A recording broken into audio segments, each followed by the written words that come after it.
नमस्कार दोस्तों, स्वागत है आपका मेरे चैनल में। मेरा नाम है रिपु दमन सिंह। मैंने बीटेक कर रखा है from IIT Guwahati. Finally JEE Mains अब ओवर हो चुका है ऑलमोस्ट। इस वीडियो में अपन मेन मुद्दे की बात करते हैं क्योंकि अब आ रहा है जेई एडवांस और यूट्यूब पे तुम्हें कचरा वीडियोस मिल जाएगी, लेकिन तुम इस चैनल पे इसलिए आए हो जिससे तुम्हें एक डिसेंट आइडिया लग सके एडवांस का। तो अपन सीधे मुद्दे पे आते हैं, बकवास नहीं करेंगे। देखो भाई, जेई एडवांस रिसेंट में काफ़ी थोड़ा बहुत चेंज हुआ है। क्वालिटी क्वेश्चन सबको सेम रहा है, लेकिन अब तुम्हारी प्रिपरेशन का जो तरीका है इस साल थोड़ा चेंज हो जाना चाहिए, बिकॉज मार्केट में बहुत सारी चीज़ें बदल चुकी हैं। सबसे पहले तो एआई का यूज़ अगर तुम लोग नहीं कर रहे हो तो तुम थोड़ा पीछे जा रहे हो, बिकॉज एआई काफ़ी बढ़िया चीज़ है और मैं तुम्हें राइट तरीका बताऊंगा क्योंकि मैं खुद सेल्फ कई बीच में पढ़ाई करता हूँ, तो मुझे पता है इस टूल को तुम्हें कैसे फैंसी वे में नहीं, एक्चुअल में तुम्हारी प्रिपरेशन में यूज़ करना है। ठीक है, तो चलो पहले तो स्टार्ट करते हैं। जेई मेंस और जेई एडवांस के बीच में एक थोड़ा सा डिफरेंस देखते हैं। सबसे पहले जेई मेंस जो तुम्हारा एग्जाम है, इट्स मोर अबाउट रट्टा, फॉर्मूला रट लिया, थोड़ा बेसिक एप्लीकेशन आया, तुम्हारा मार्क्स आ जाएगा, नो दिक्कत। स्पीड होनी चाहिए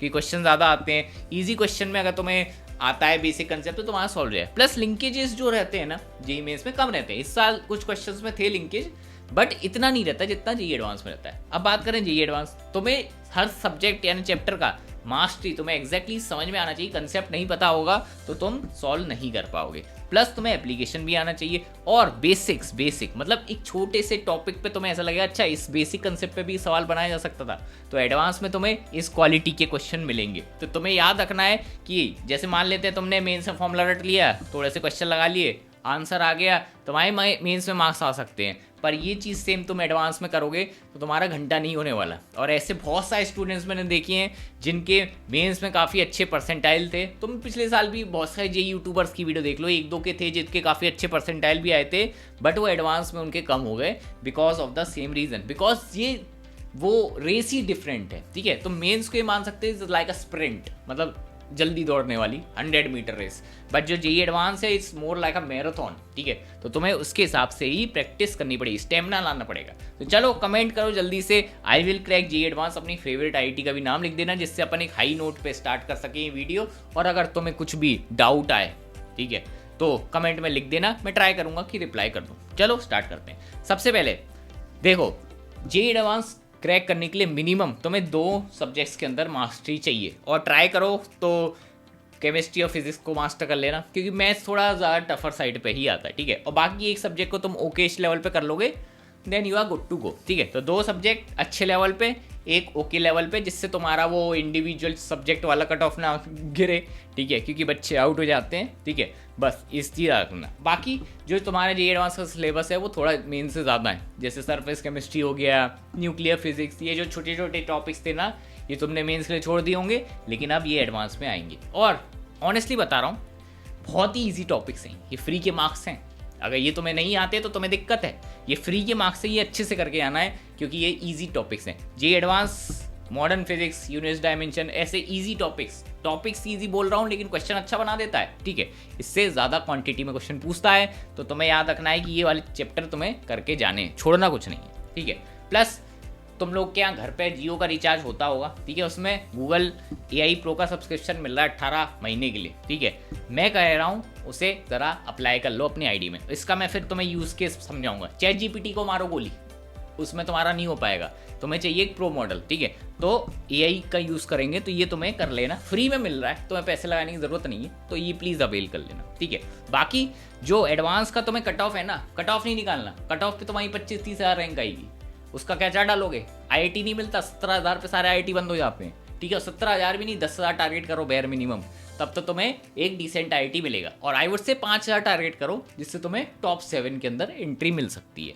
और तुमने अच्छा प्रिपेयर कर रखा है तो 2,000, 3,000, अंडर 1,000, जो भी तुम्हारी कैपेबिलिटी है उसके हिसाब से टारगेट करो। ठीक है, तो कट ऑफ पे तुम्हें आईआईटी नहीं मिलेगा, कट ऑफ से तुम्हें 20-30 नंबर ऊपर लाने पड़ेंगे, तब तुम्हें आईआईटी में डिसेंट एंट्री मिलेगी। तो तुम्हें थोड़ा स्कोर ज़्यादा रखना है। अब मैं तुम्हें चीज़ें दिखा देता हूँ, ठीक है, तुम्हें समझ आ जाए। जैसे 2016 का पेपर, ये 2016 के पेपर का डेटा है, 110 नंबर पे 10,500 रैंक थी। तुम जाके जेई एडवांस की रिपोर्ट देख लेना। इसका मतलब है उसमें तुम्हें आराम से आईआईटी के अंदर एंट्री मिल रही थी। टॉप 7 में इवन आईआईटी खड़गपुर में एंट्री मिल जाती, कोई दिक्कत नहीं। वो बात अलग है, ब्रांच गड़बड़ थी बट मिल जाती। इसका मतलब क्या, सिर्फ 33% नंबर पे आईआईटी के अंदर एंट्री हो जा रही है, कंडीशन अप्लाइड की तुमने अच्छे से पढ़ रखा हो, ठीक है। तो पेपर टफ आएगा जे एडवांस का मोस्ट प्रोबेबली, तो कट ऑफ लो रहता है, तो तुम्हें ज़्यादा स्कोर नहीं करना पड़ता, तो डुएबल है। 110 मतलब 110 नंबर 360 में से तुम्हारा आईआईटी कंफर्म, ठीक है। तो बस तुम्हें थोड़ी वो दे रहा हूँ मैं, क्या बोलते हैं, मोटिवेशन। अब ज़रा आगे सुन लेते हैं। बच्चों को डाउट ये रहता है कि भैया रिसोर्स क्या फॉलो करें, तो ये इंपॉर्टेंट बात है। देखो भाई, तुम्हें 3600 बुक मिल जाएंगी मार्केट में, 3600 रिसोर्स मिल जाएंगे, तुम्हें नहीं करना, कुछ नया नहीं खरीदना है, जो मैं बता रहा हूँ वो फॉलो करो। फिजिक्स अगर तुम्हें पढ़ना है, तुम्हारे पास एच सी वर्मा होगी, तुम्हें बस वही चाहिए, nothing else. H C Verma में भी क्या, थ्योरी, क्योंकि थ्योरी अगर तुम्हारी लैग कर रही है तो थ्योरी, नहीं तो तुमने अगर लेक्चर देख रखे हैं तो कोई दिक्कत नहीं है, ठीक है। थ्योरी कहीं फंस रही है तो एच सी वर्मा की थ्योरी प्लस उसके solved example, yes solved example काफ़ी अच्छे हैं एच सी वर्मा के, और ऑब्जेक्टिव क्वेश्चन, नथिंग एल्स। इसके अलावा कुछ नहीं करना, सिर्फ सॉल्व्ड एग्जाम्पल, थ्योरी के लिए एच सी वर्मा है और इसके ऑब्जेक्टिव, बस इतना ही करना है अपन को, ज़्यादा नहीं जाना कि उसमें सब्जेक्टिव में लग गए, नो दे, मतलब अच्छे क्वेश्चन है लेकिन बहुत सारे इररेलेवेंट भी है, ठीक है, क्योंकि ऑब्जेक्टिव पेपर आएगा, ठीक है। तो सॉल्व्ड एग्जाम्पल और ऑब्जेक्टिव, बस इतना करना है एच सी वर्मा से, और जहाँ तुम्हारी थ्योरी लैग कर रही है वो वहाँ से एच सी वर्मा से करोगे। अब मेन बुक इस जो तुम्हारी है वो है PYQ की, 47 ईयर्स की PYQ की बुक आती है। तुम कोई भी पब्लिकेशन ले लो, दिशा पब्लिकेशन है, अरिहंत का ले लो, ठीक है, PW की भी आती है, जो भी तुम्हें चाहिए, किसकी भी जिसकी भी तुम्हें अच्छी लग रही है ले लो, सब बराबर ही चीज़ है। ये तुम्हें तीनों सब्जेक्ट की बाय करनी है, ये तो मस्ट है, ठीक है, इसके बिना काम नहीं चलेगा। तो ये एक बुक तो रेडी है। अब PDF के पीछे मत भागना कि भैया PDF दे दो, मैं तुम्हें दे दूंगा PDF, पर PDF से नहीं पढ़ना, ऑफलाइन मतलब तुम थोड़ा स्क्रीन से हट के पढ़ोगे पेपर पेन पे, तो तुम्हारा कंसंट्रेशन ज़्यादा समय तक चलेगा, और सिर दुखता है यार ज़्यादा स्क्रीन चलाने से, ठीक है, तो याद रख लेना। केमिस्ट्री के लिए आई वुड सजेस्ट, जो भी तुम कोचिंग में एनरोल्ड हो उसका ही मटेरियल यूज़ करोगे, तुम्हें कोई बुक के पीछे नहीं भागना है, ठीक है। जैसे अगर तुम्हें लगता है तुम्हारी कोचिंग का मटेरियल ख़राब है, तो जाके रेजोनेंस का मटेरियल यूज़ कर लेना। अभी अगर तुम पे नहीं है तो मैं टेलीग्राम पे डाल दे रहा हूँ, ठीक है, तुम मेरा टेलीग्राम ज्वाइन कर लेना, लिंक डिस्क्रिप्शन में मिल जाएगा इस वीडियो, बाद में कर लेना, ये वीडियो देख लेना, ठीक है। तो रेजोनेंस का मटेरियल, या फिर नहीं तो तुम LN वगैरह अच्छी कोचिंग में पढ़ते हो तो उसका ही मटेरियल तुम्हें फॉलो करना है, केमिस्ट्री के लिए कुछ और नहीं करना। NCERT से काम नहीं बनेगा, पहले बता रहा हूँ, NCERT को तुम साइड रख सकते हो, मेंस ओवर हो चुका भाई, ठीक है, अब एडवांस आ चुका है। लास्ट से मैथ्स में देखो बच्चे बोलते हैं सिंगल ले लूँ, नहीं लेनी, समय नहीं है, 40 दिन में तू क्या सिंगेज करेगा भाई, नहीं, पहले पढ़ रखी है तो एक बार रिवीजन के लिए तुम यूज़ कर सकते हो, अभी उठाना इज स्टुपिडिटी, चाहे टाइम ही नहीं है, तो कुछ नहीं करना है, अगेन कोचिंग मटेरियल पे ही रिलाई करना है, नथिंग एल्स। सेल्फ स्टडी वाले हो तो सिंगल ले सकते हो, कोई दिक्कत नहीं है, बट आई वुड से कि कोचिंग मटेरियल ले लो, उसमें क्वेश्चन छूट के लाते हैं कोचिंग वाले, तो मैं क्यों मेहनत करनी है, ठीक है।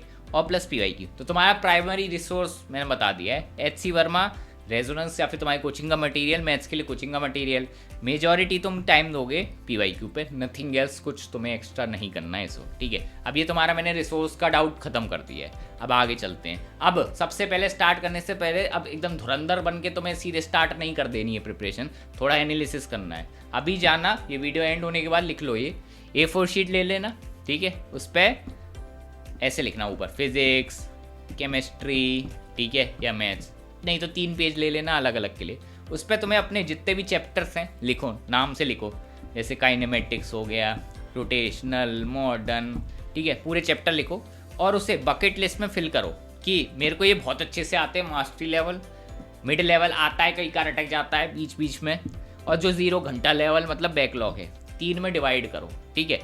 तुम्हें सबसे पहले क्या करना है, जैसे ही तुमने लिस्ट बना ली, फर्स्ट प्रायोरिटी पे जो तुमने मास्टर कर रखा है उन्हीं को पढ़ना है। बच्चे अभी क्या करेंगे बेवकूफ़ी, ये नहीं आता ना, इस पे टाइम फोकस करते हैं, 40 दिन इस पे देंगे, फिर वो JEE एडवांस से बाहर हो जाते हैं। अभी रीज़न बताता हूँ, क्वेश्चन ऐसा आएगा 40 दिन में मास्टरी नहीं हो पाएगी इन चैप्टर्स की, ठीक है, 40 दिन में मास्टरी नहीं हो पाएगी। तुम अगर गधों की तरह 0 लेवल बैकलॉग वाले में लगे हो 40 दिन, तुमने क्या करा, अरे ये तो आता है देख लेंगे, ये भी आता है देख लेंगे, तो क्या हुआ, लिस्ट से बाहर हो गए। ये सबसे बड़ी गलती है जो बच्चे करते हैं, तो ये बैकलॉग वालों को उल्टा तुम्हें लात मारनी है, ठीक है।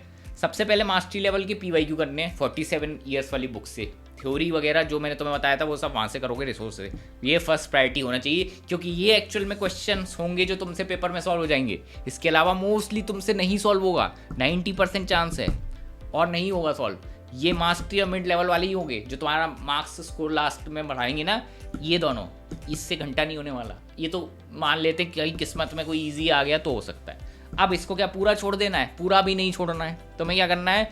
बेसिक लेवल मतलब तुम्हें कंसेप्ट पता है, थ्योरी पता है और जरा से तुम्हें लगाना आता है चीज़ें, क्योंकि एडवांस के अंदर आता है इंटरलिंकेज। मान लेते हैं तुमने ये दोनों चैप्टर बहुत अच्छे से करे थे, मास्टरी कर रखी थी, उसने बीच में तुम्हारा बैकलॉग वाला घुसेड़ दिया, क्योंकि जेई करता है, जेई एडवांस, ठीक है, वो क्या करता है बीच में घुसा देता है एक दो चैप्टर का कंसेप्ट। अब अगर तुम्हें इसके बेसिक नहीं पता होंगे तो तुम्हें इवन तुमने मास्टरी वाला सब्जेक्ट पूरा मतलब पीएचडी लेवल भी कर रखा होगा ना, तो भी तुम्हारा क्वेश्चन सॉल्व नहीं होगा, अटक जाएगा। हो सकता है पार्शियल मार्किंग दे दे, तो उसमें 2 तुमने लगा दिए, 1 रह गया बिकॉज ऑफ क्योंकि ये बैकलॉग वाला तुमने बिल्कुल छोड़ दिया था। तो इसमें क्या करना है? बेसिक कंसेप्ट एकदम बेसिक लेवल कर लेना है कि तुम्हें थ्योरी पता है, तुम्हें समझ में आ गया है, भले ही प्रैक्टिस नहीं करी, बेसिक, जिससे क्या होगा, ये इंटरलिंकेज में तुम्हारा सवाल नहीं फंसेगा। ये बहुत इंपॉर्टेंट है, ठीक है। अब आगे चलते हैं। तुम्हें कैटेगरी में तुमने डिवाइड कर लिया, ग्रीन तुम्हारा मास्टरी हो गया, ऑरेंज तुम्हारा मिड लेवल और 0 लेवल, ठीक है। अब फोकस क्या करना है? जो मास्टरी वाला है उसमें तुम्हारा एग्जीक्यूशन अच्छा हो, गलत ना हो, प्लस तुम्हारी स्पीड भी हो, ठीक है। तो उसके लिए तुम्हें क्या करना है? पीवाईक्यू को 3-4 बार करना है। अभी बताऊंगा कैसे, डिटेल में बताऊंगा, टेंशन मत लो, हवाबाजी नहीं करूंगा। बाकी जो मिड वाले हैं उसमें भी तुम्हें रिसोर्स नहीं बदलना है, पीवाईक्यू को ही करना है, लेकिन हाँ इसमें तुम्हें थोड़ा सा थ्योरी में टाइम देना पड़ेगा बिकॉज कहीं तो लैग कर रहा होगा। बाकी इसमें सिर्फ डैमेज कंट्रोल करना है, बेसिक पढ़ जाना है, इससे ज़्यादा नहीं करना। पीवाईक्यू हो जाए तो अच्छी बात है, नहीं होए तो कोई ज़्यादा सिरदर्द मत पाल लेना, ठीक है। बच्चे सिरदर्द पाल लेते हैं, ठीक है, तो इसको कंट्रोल में रखना है। अब सुन लो कैसे करना है, आगे चीज़ें बता दूँ। सबसे पहले पीवाईक्यू वाली बुक उठाओ, ठीक है। जब तुम सॉल्व करने बैठोगे पीवाईक्यू ही करोगे। जो बच्चे कोचिंग का मटीरियल कर रहे हैं, इसे इंगेज कर लेता हूँ बीच में, वो बाहर है लिस्ट से। तुम्हें बस पीआई करने 47 ईयर्स की इतने पीवाईक्यू हो जाएंगे, तुम कर नहीं पाओगे पूरे। बहुत बड़ी बुक है, पहली बता रहा हूँ, तीनों सब्जेक्ट में इनफ तुम पे क्वेश्चन है। फर्स्ट अटैम्प्ट में जो भी तुम मान लेते यूनिट डायमेंशन स्टार्ट करा, पहला अटैम्प्ट तुम्हें क्या करना है? जो क्वेश्चन तुम्हें पहली बार में हो जा रहा है डबल टिक मारो बुक में ही, कोई दिक्कत नहीं है। तुमने कंसेप्ट लगा लिया, लेकिन क्या हुआ कि सॉल्व नहीं हो पाया, कुछ गलती हो गई, स्टार मार लो उस पर, और जो बिल्कुल नहीं आया उस पर गोला मार दो, गोला, ठीक है।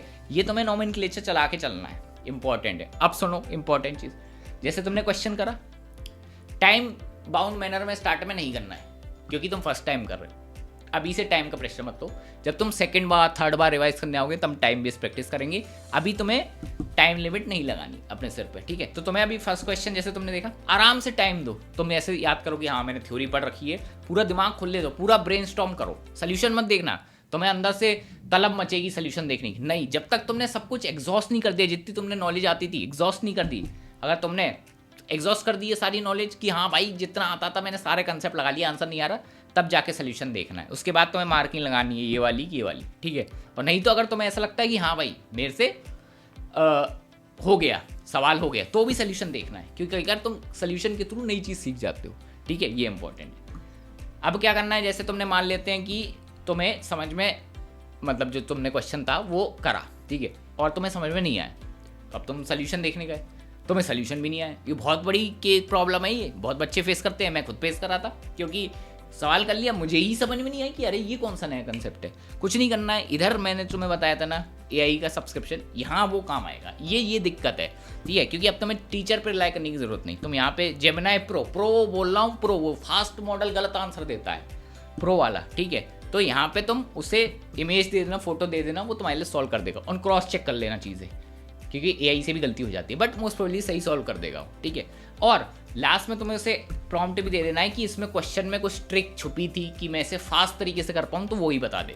अगर कोई ट्रिक होगी तो वो तुम्हें बता देगा। अब क्या करना है, तुम्हें जैसे ही समझ में आ जाए वो कंसेप्ट, तुम्हें उसके नोट्स बना लेने शॉर्ट, क्योंकि ये तुम्हारे नोट्स काम आएंगे। A4 शीट लो, तुम अगर कुछ नया सीखे हो तो लिख लो। अगर तुम्हें ऐसा लगता है तुम्हें आता था, तुम भूल गए हो, तो नोट्स बनाने की जरूरत नहीं है, वो तुम मार्क कर लेना अपने मॉड्यूल या पुराने नोट्स में। नहीं तो अगर तुमने कुछ नया सीखा तब वो A4 शीट में ऐड कर लेना, दिस इज इम्पॉर्टेंट, ठीक है। अब जैसे ही तुमने सोल्यूशन देख लिया, तुमने नई चीज़ सीख ली, अब आता है हार्ड पार्ट, जो 90% बच्चे स्किप करते हैं। क्या करेंगे, अब नेक्स्ट क्वेश्चन पे आ जाएंगे। यही तो बेवकूफ़ी है। अरे भाई तूने अभी सोल्यूशन देखा है, ठीक है, अब तू फिर से अटेम्प्ट नहीं करेगा ना, तो कुछ नहीं सीखा तुमने। तुम्हें क्या करना है, अगेन अटेम्प्ट करना है, और इस बार थोड़ा टाइम लिमिट रख लेना, 2-3x, जितना तुम मान लेते हैं कि जे एडवांस में 4 मिनट पर क्वेश्चन मिलता है, ठीक है, तो 12 मिनट ले लो, क्योंकि अब तुमने सोल्यूशन देख लिया, तो टाइम लिमिट में तुम्हें अब फिर से वो अटेम्प्ट करना है। मैं बता रहा हूँ 50-60% बच्चे ऐसे होंगे जो सोल्यूशन देखने के बाद फिर से सॉल्व नहीं होगा, क्योंकि ऊपर ऊपर से देख लिया था, समझ में नहीं आया था, बस रट लिया।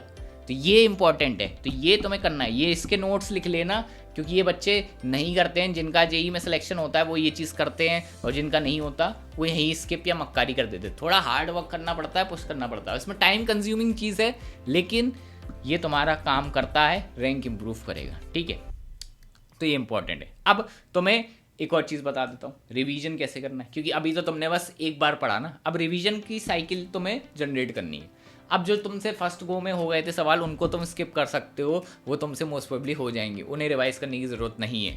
तुम्हें रिवीजन करना है जो तुमने स्टार मार्क जिसमें एरर करी, या फिर जो तुम्हें बिल्कुल नहीं है, इन्हीं क्वेश्चंस को तुम्हें रिवाइज करना है। और जो तुमने अभी मैंने बताए थे एआई के थ्रू तुमने कुछ नया चीज़ सीखा, जिसके तुमने A4 शीट पे नोट्स बनाए, उसको, ये 3 चीज़ों को रिवाइज करना है। रीअटेम्प्ट कर लेना, रिवीजन हो जाता है, ठीक है। तो रिवीजन कैसे करना है, मान लेते हैं आज मैंने यूनिट डायमेंशन खत्म करा, तो मैं जो नेक्स्ट रिवीजन है वो मैं कल ही करूँगा, 1 दिन के इंटरवल पे, ठीक है। उसके बाद जो सेकंड रिवीजन जो होगा वो तुम्हें 7 दिन के बाद करना है, उसके बाद जो नेक्स्ट होगा वो 14 दिन के बाद, उसके बाद 28 दिन के बाद।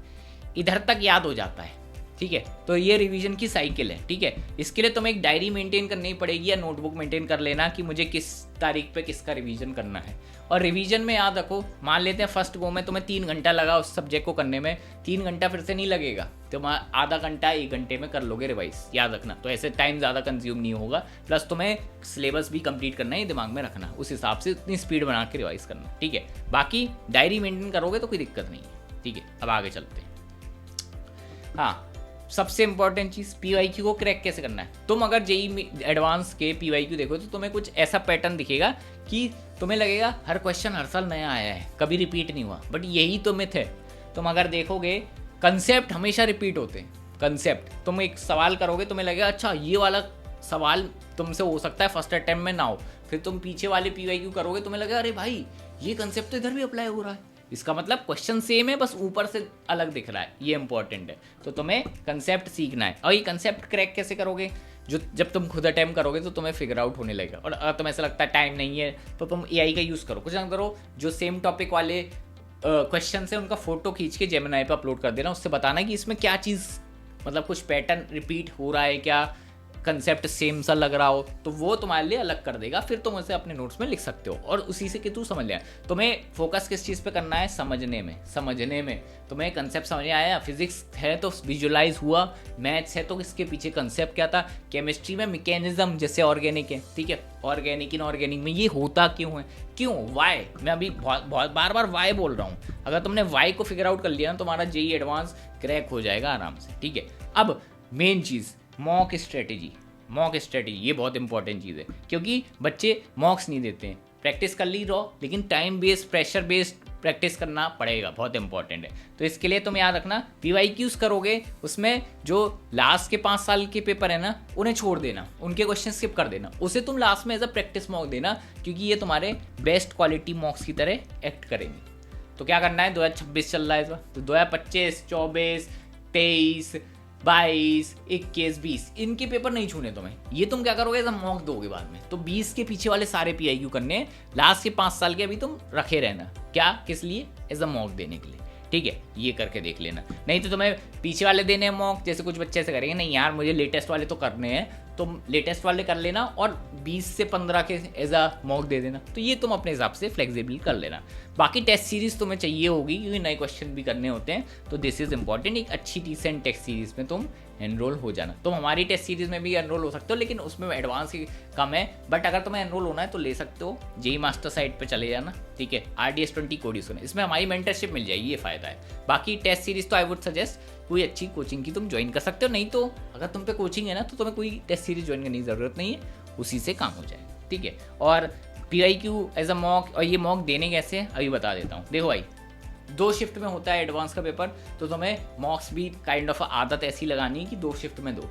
जैसे बता देता हूँ, पहले 30 दिन मतलब पहले 1 महीने तुम क्या करना, सिर्फ वीकली मॉक देना, ठीक है। वीकली भी पूरा फुल तुम एज अ बना के देख सकते हो कि तुमने सुबह एज अ शिफ्ट मतलब पेपर 1 दे दिया, फिर शाम को तुमने पेपर 2, जैसे तुम रेप्लिकेट करोगे एग्जाम उस तरीके से कर सकते हो। नहीं तो तुम्हें ऐसा लग रहा है कि तुम्हें रिवाइज ज़्यादा करना है तो एक ही टेस्ट दे देना ऑल्टरनेटिवली। इस वीक जैसे मान लिया मॉर्निंग को दे दिया, नेक्स्ट वीक तुमने दे दिया इवनिंग को, क्योंकि तुम्हें सिलेबस कवरेज भी करके चलना है। ज़्यादा मॉक्स दोगे तो सिलेबस कवर नहीं हो पाएगा, ये भी याद रखना। और लास्ट के जो 10 दिन है वो PYQ एज अ मॉक के लिए रख देना, इससे क्या होगा, कॉन्फिडेंस ही बचेगा। और लास्ट के 5 दिन तुम आई वुड सजेस्ट थोड़ा रिलैक्स करना, फॉर्मूला रिवीजन, ज़्यादा लोड मत लेना, लोड लेने से नुकसान हो जाता है। तो लास्ट के 5 दिन नहीं भी पढ़ोगे चल जाएगा, ठीक है। और पढ़ना चाहो तो पढ़ लो, कोई ऐसी दिक्कत नहीं है। अब इंपॉर्टेंट, बर्नआउट नहीं हो, इसलिए इंपॉर्टेंट चीज, बच्चे क्या करते हैं, ओवर एक्सर्ट करते हैं कि अब तो आग लगा दूंगा मैं, 10-16 घंटे पढ़ लूंगा।